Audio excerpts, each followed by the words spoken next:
Hey guys, so today I'm going to make my aloe vera toner, and I'm just going to take one of the branches. I'm just going to cut it.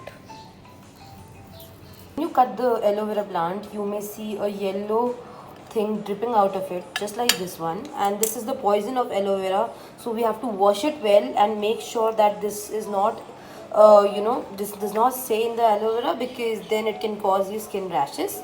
Now soak the aloe vera in clean water for about 10 minutes. You can see the impurities have gotten out of it, and I'm just going to freeze it for like 20-25 minutes, and I'll get back to you. Now we have taken this out of the fridge. What we are going to do is that we are going to cut it from the edges, just like this, because in this way it will be easy to cut it as a whole, and we will be able to save a lot of aloe vera. Next one I'm going to take, I'm going to cut it like this from both the sides, and we're just going to do this. We're going to divide it into smaller parts. To peel off the leaf completely, and just use light hands so that you can get maximum aloe vera.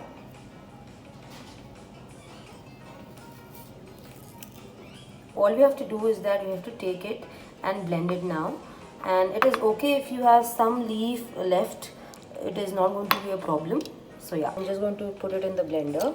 Just add 1 spoon of water, that's it. If you want, you can also add gulab jal to it, but I prefer plain aloe vera. So guys, you will get something like this. Your aloe vera toner is ready, and I keep it in my refrigerator. You should also keep it in cold temperature so as to use it for more days. So yeah, we're done with our toner.